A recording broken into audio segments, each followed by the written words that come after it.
Good morning students आज हम topic discuss करने वाले हैं वाई डस डिमांड कर्व स्लोप्स डाउनवर्ड। कि जो डिमांड कर्व है ये इस तरह से डाउनवर्ड क्यों हमेशा जाता है, आप देख सकते हो, ठीक है ना। क्यों हमेशा नीचे की तरफ डाउनवर्ड स्लोपिंग रहता है, या फिर आप इसे इस तरह से भी समझ सकते हो, why is more of good X purchased when price of X commodity falls. या फिर आप इसको कह सकते हो कि प्राइस के कम होने पर, ठीक है ना, किसी चीज़ के जो आप चीज़ खरीद रहे हो उसके प्राइस के कम होने पर आप कमोडिटी को ज़्यादा परचेज़ करना क्यों शुरू कर देते हो। प्राइस कम हुआ, ठीक है, तो आपने क्या किया, जो उसकी डिमांड थी वो आपने इंक्रीज़ कर दी। इसके पीछे क्या रीज़न है, क्या फैक्टर्स हैं, इसको हम यहाँ पर डिस्कस करेंगे। Okay, downward slope of demand curve indicate that more is purchase in response to fall in price. Downward curve जो स्लोप है, जो डिमांड कर्व का, वो क्या हमें इंडिकेट करता है, क्या बताता है कि आप ज़्यादा चीज़ें परचेज़ कर रहे हो जब उस चीज़ का प्राइस, कमोडिटी का प्राइस कम हो रहा है। There is an inverse relationship between on price of commodity, कि जो कमोडिटी आप खरीद रहे हो उसके खुद का प्राइस और उसकी क्वांटिटी डिमांड में क्या है, इनवर्स रिलेशनशिप है, नेगेटिव रिलेशनशिप है। यानी कि प्राइस बढ़ा, डिमांड कम हो गई, और प्राइस कम हुआ, डिमांड बढ़ गई। इसके अलावा इसको हम और भी कई फैक्टर्स हैं जिसके थ्रू समझ सकते हैं। फर्स्ट फैक्टर क्या है, law of diminishing marginal utility, ठीक है। फर्स्ट फैक्टर है law of diminishing marginal utility. ये लॉ हमें क्या बताता है स्टूडेंट, ये लॉ हमें बताता है एज कंजम्पशन, कि जैसे जैसे आप कंजम्पशन जो है ना वो किसी चीज़ की बढ़ाते जाते हो, ठीक है ना।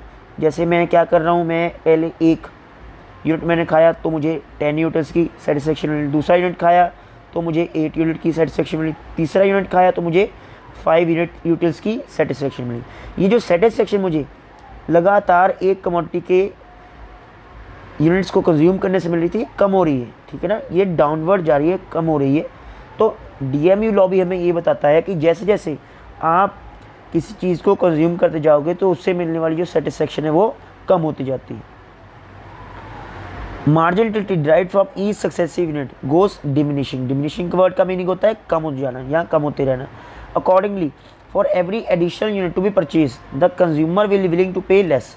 कि जैसे जैसे आप लोग एक और एक्स्ट्रा, ठीक है ना, एक और एडिशनल यूनिट को परचेज करते जाओगे तो आप चाहोगे कि मैं आगे वाले जो यूनिट्स को परचेज कर रहा हूँ उसके लिए मैं कम से कम पैसा पे करूँ, ठीक है।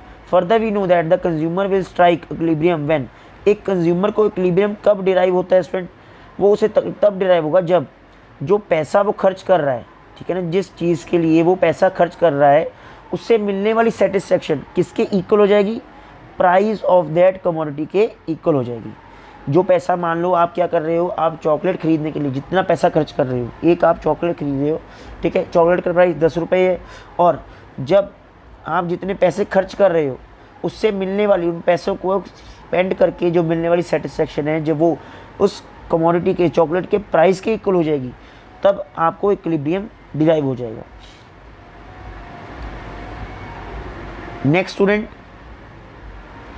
इस पर हम डिस्कस करेंगे। देखो नीचे देखो, अब इसमें एक और चीज़ क्या बताई जा रही है कि जैसे प्राइस, किसी कमोडिटी का प्राइस बढ़ा तो उससे जो उसकी डिमांड होगी वो क्या हो जाएगी, कम हो जाएगी। प्राइस बढ़ा तो डेफिनेटली आप कम चीज़ें परचेज करोगे, प्राइस कम हुआ तो आप क्या करोगे, जो डिमांड है वो इंक्रीज़ कर दोगे, ठीक है। तो इस सिचुएशन में जो डिमांड कर्व है वो इस तरह से नीचे क्यों, डाउनवर्ड क्यों जा रहा है, उसका एक बड़ा कारण ये है कि भले ही हमें जो मार्जिनल यूटिलिटी मिल रही है, एडिशनल प्रोडक्ट्स को यूज़ करने से जो हमें मार्जिनल यूटिलिटी मिल रही है वो भले ही वो कम हो रही होगी, लेकिन फिर भी हम प्रोडक्ट को खरीदेंगे। क्यों खरीदेंगे, क्योंकि उसका प्राइस जो है वो कम हो रहा है। Despite the fall in marginal utility, भले ही मार्जिनल यूटिलिटी कम हो रही है, सेटिस्फेक्शन में कम मिल रही है, पर फिर भी हम क्या करेंगे, जो प्राइस कम हो रहा है वो हमें क्या करेगा, मोटिवेट करेगा कि आप ज़्यादा से ज़्यादा कमोडिटी को परचेज करो। फिर इसके बाद स्टूडेंट, इसका सेकेंड जो रीज़न है कि ये जो कर्व है ये इस तरह से डाउनवर्ड क्यों जाता है, या फिर आप ज़्यादा चीज़ें क्यों परचेज करते हो प्राइस के कम होने पर, उसका नेक्स्ट रीज़न है इनकम इफेक्ट। देखो, जो आपकी इनकम है, ठीक है, अगर आपकी ज़्यादा इनकम बच रही है, एक इसमें ये बात लिखी हुई है, यहाँ पर ध्यान से देखना, रियल इनकम, ठीक है। रियल इनकम क्या होती है, देखो रियल इनकम का मीनिंग है आपकी टोटल सैलरी मान लो 50,000 है पर मंथ, ठीक है। उसमें से आपके 35,000 आप मान लो क्या है वो पैसा, वो अमाउंट है 35,000 रुपये, जिसको कि आप यूटिलाइज करते हो अपने सारे एक्सपेंसेस को, एक्सपेंडिचर्स को पूरा करने के लिए, ठीक है। अब मान लो कि जैसे आप 1 लीटर मिल्क खरीद रहे हो, ठीक है, आप 1 लीटर मिल्क खरीद रहे हो, उसका पहले प्राइस कितना था 1 लीटर का, 30 रुपीज़ था, ठीक है। तो अब 1 लीटर का प्राइस कितना हो गया, अब 1 लीटर का मिल्क का प्राइस हो गया है 25 रुपीज़। तो आपके क्या पैसे बचेंगे कि नहीं बचेंगे, आप ज़्यादा पैसा सेव करोगे ना इसके लिए, ठीक है, ज़्यादा पैसा सेव करोगे ना आप, 5 रुपये बचने शुरू हो गए। तो ये 35,000 रुपीज़ में से मान लो कि आपका मंथली जो मिल्क का खर्चा था वो था 5,000 रुपीज़। अब प्राइस जो है कम हो गया मिल्क का, तो आपके जो 5,000 रुपीज़ थे उसमें से कुछ पैसा बचना शुरू हो गया होगा, ठीक है ना। 5,000 रुपये पहले आपका खर्चा था, लेकिन अब तो मिल्क का प्राइस जो है 5 लीटर वो कम हो गया। तो इससे क्या होगा, आपकी जो रियल इनकम है वो बचनी और ज़्यादा स्टार्ट हो जाएगी, ठीक है। जो 35,000 रुपीज़ थे, अब मान लो कि पूरा खर्चा मिल्क के प्राइस कम होने की वजह से सिर्फ 33,000 रुपीज़ रह गया, लेकिन 2,000 रुपये आपके उसमें से बच गए, ठीक है। तो जब पैसा ज़्यादा बचना शुरू हो गया तो आप क्या करोगे, आपके पास सेविंग क्या है वो ज़्यादा है, तो आप क्या करोगे, इसके बदले में डिमांड को इंक्रीज़ कर दोगे, ठीक है ना, चीज़ें और ज़्यादा खरीदनी शुरू कर दोगे। ये भी एक फैक्टर है जिसकी वजह से जो कर्व है, ठीक है ना, इस तरह से और ज़्यादा इंक्रीज़ होता रहता है, ओके।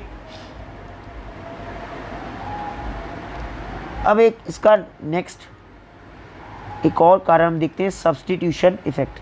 देखो सब्स्टिट्यूशन इफेक्ट का मीनिंग क्या है कि मान लो जैसे आप टी कंज्यूम कर रहे हैं, उसके साथ उसके सब्स्टिट्यूट क्या है, कॉफ़ी, ठीक है। अब इस चीज़ को ध्यान सुनना आप, substitution effect refer to the substitution of one commodity for the other when it become relatively cheaper. Substitution effect का मीनिंग क्या है कि जब आप क्या करते हो, एक कमोडिटी को कम परचेज करना स्टार्ट कर दोगे, तब जब उसके सब्स्टिट्यूट के प्राइजेस क्या हो जाएंगे, कम हो जाएंगे। Thus when price of commodity X falls it become cheaper in relation to the price of Y commodity. जब मान लो प्राइस ऑफ एक्स कमोडिटी वो क्या हो गया, कम हो गया, किसके मुकाबले में, वाई कमोडिटी के मुकाबले में। Accordingly X is substituted for Y, तो आपने क्या किया, एक्स को सब्स्टिट्यूट कर दिया वाई के मुकाबले में। It is expansion of demand for X commodity due to the substitution effect. If the price of tea drops from 40-20, अगर चाय के कप का प्राइस 40 से 20 पर आ गया, it become cheaper compare to the coffee, तो कॉफ़ी के मुकाबले में चीपर हो जाएगा। हालांकि जो कॉफ़ी के कप का प्राइस है वो कितना है, 40 ही है, ठीक है ना। इसका रिजल्ट क्या होगा, इसका रिजल्ट आएगा consumer buy more of tea and substitute it for coffee. तो कॉफ़ी के बजाय कंज्यूमर टी को कंज्यूम करना ज़्यादा स्टार्ट कर देगा, ठीक है। Increasing the demand of tea it is to its lower price.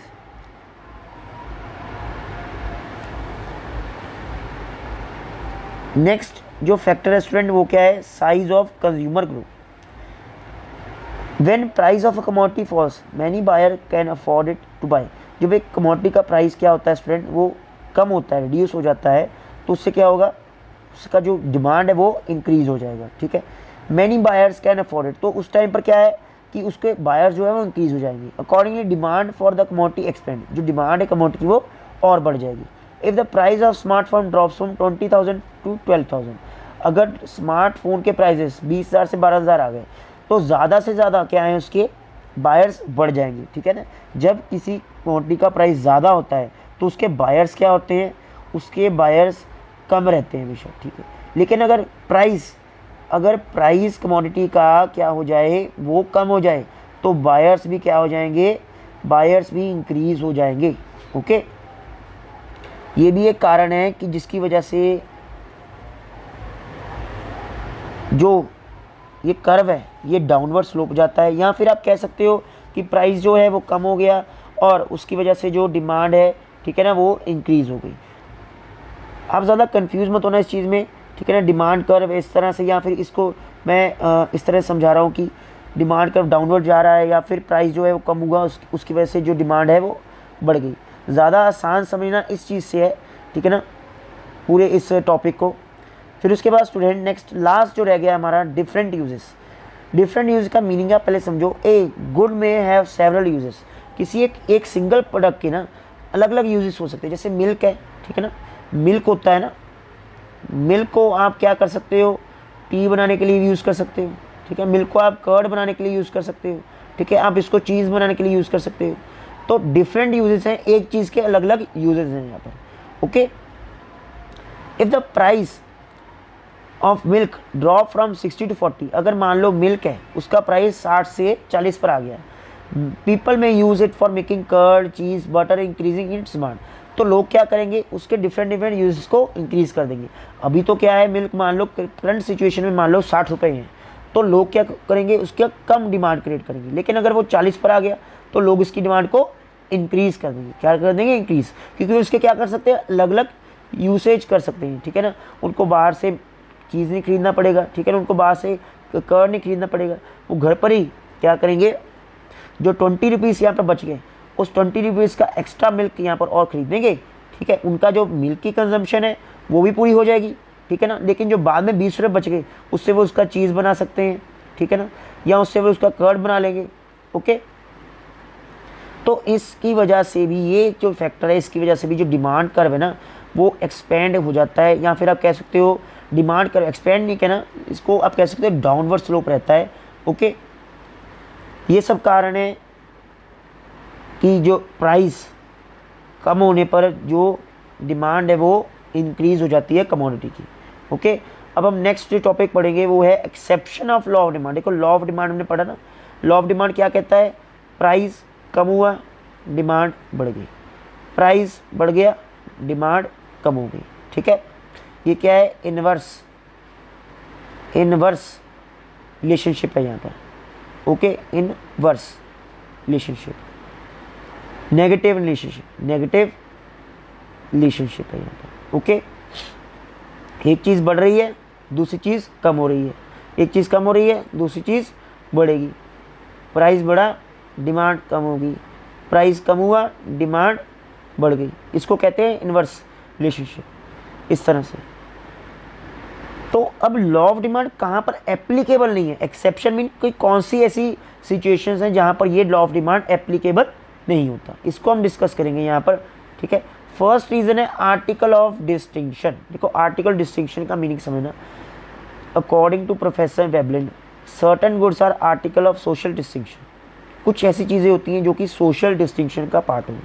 कौन से वो प्रोडक्ट्स हैं, these goods are demanded only because their prices are higher.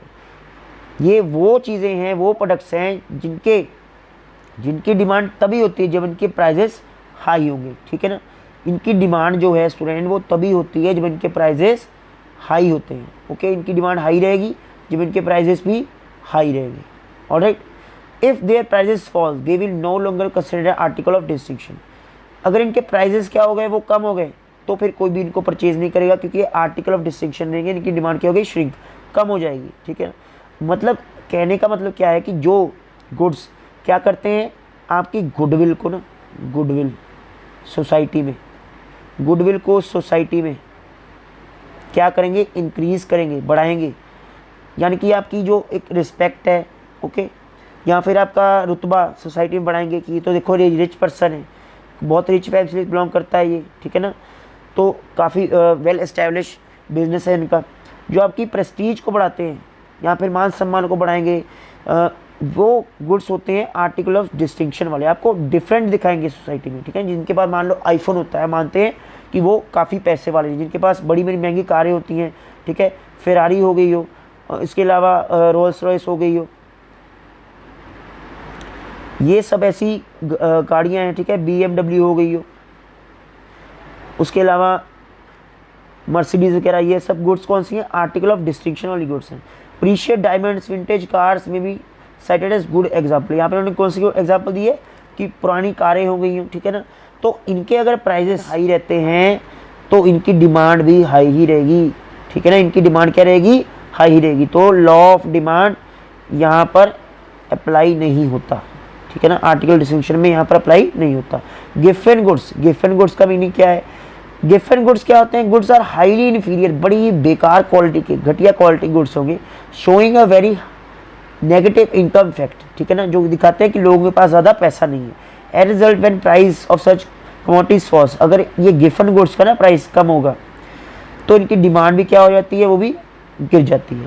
Even when they happen to be relatively cheaper than other goods, हालांकि इनकी comparison अगर दूसरे goods से किया जाए, ठीक है ना, तो इनका प्राइस काफ़ी कम होता है, लेकिन इनकी क्वालिटी अच्छी नहीं होती, ठीक है ना, इसकी वजह से इनकी भी डिमांड, अगर इनके प्राइजेस क्या हो जाए, अगर इनके प्राइजेस क्या हैं, फॉल कर जाते हैं, तो इनकी डिमांड भी क्या हो जाएगी, वो भी फॉल कर जाएगी।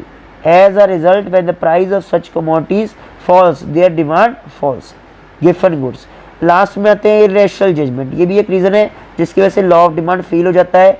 व्हेन द कंज्यूमर जजेस the quality of commodity bye it's price, ठीक है ना, एक तो गिफन गुड्स है जिनकी क्वालिटी अच्छी नहीं होती, जिसकी वजह से उसकी डिमांड कम होती है, ठीक है ना, प्राइस कम हुए उसके तो उसकी डिमांड भी कम हो गई। यहाँ पर भी क्या है, जो कंज्यूमर्स है ना, क्या जज कर रहे हैं, क्वालिटी ऑफ द कमोडिटी, उसको जज कर रहे हैं उसके प्राइस से, ठीक है। मान लो जैसे अब एक आईफोन है, ठीक है ना, क्या है, एक आईफोन है, यहाँ पर प्राइस कितना है, 1,50,000, okay.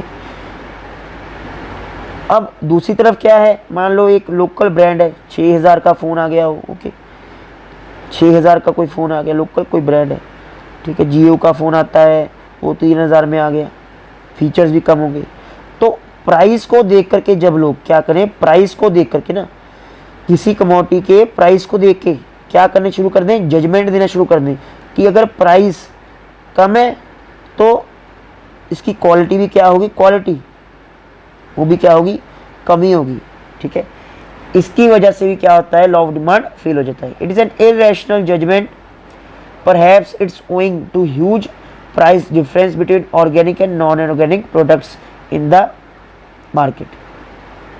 The richer section of the society considered organic products as of very high quality.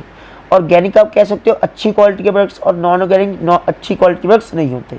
और जो रिचर सेक्शन है ना, रिचर सेक्शन के पास पैसा बहुत होता है, वो ज़्यादातर ऑर्गेनिक प्रोडक्ट्स को कंसिडर करता है क्योंकि इनकी हाई क्वालिटी होती है, ठीक है, उनको खरीदना चाहेगा हाई क्वालिटी प्रोडक्ट्स को, और वो उसके प्राइस को देख करके समझ आता है कि इसका प्राइस ज़्यादा है तो इसकी क्वालिटी भी अच्छी होगी, ठीक है। जैसे आप मान लो स्विफ्ट कार है, ठीक है, स्विफ्ट कार है, इसका कितना प्राइस होगा, इसका 6 लाख रुपए होगा प्राइस, ठीक। फिर फॉर्च्यूनर है, कौन सी कार है, फॉर्च्यूनर, इसका प्राइस कितना है, 55 लाख रुपीस। तो प्राइस को देखा आपने, जज कर लिया आपने कि नहीं भी प्राइस ज़्यादा फॉर्च्यूनर का है तो इसकी क्वालिटी अच्छी क्वालिटी है, गुड क्वालिटी का प्रोडक्ट होगा, ठीक है। ये कारण है जिसकी वजह से लॉ ऑफ जो लॉ ऑफ डिमांड है वो एप्लीकेबल नहीं रहता, ओके। और एक और चीज़ है यहाँ पर, एक्सेप्शन और अजम्पशन में कंफ्यूजन मत करना, ठीक है। एक्सेप्शन का मीनिंग कुछ और होता है और अजम्पशन का मीनिंग कुछ और होता है। एक्सेप्शन का मीनिंग है कि कुछ चीज़ों को छोड़ करके, ओके। एक्सेप्शन का मीनिंग क्या है कि जहाँ पर मान लो कि चीज़ें अप्लाई नहीं, या फिर इन चीज़ों को छोड़ना पड़ता है, ओके, छोड़ देना। नेक्स्ट हम पढ़ेंगे student, demand curve slope upward when law of demand fails. देखो जो डिमांड कर्व का स्लोप है ना, वो कैसा हो जाता है, अपवर्ड हो जाता है। कैसा हो जाता है, अपवर्ड हो जाता है, ओके। इस तरह से वो डाउनवर्ड स्लोपिंग नहीं रहेगा, वो अपवर्ड चला जाएगा। क्यों, देखो प्राइस 1 मीन्स ये क्या है, ओल्ड प्राइस है, P1 ओल्ड प्राइस है, ये न्यू P2 न्यू प्राइस है, ठीक है। ये Q1 ओल्ड क्वांटिटी है, ओके, Q1 क्या है, ये ओल्ड क्वांटिटी है, और ये जो Q2 है ये क्या है, न्यू क्वांटिटी है। अब ओल्ड से न्यू प्राइस बढ़ा, क्वांटिटी बढ़, ये डिमांड भी बढ़ गई, क्वांटिटी बढ़ गई।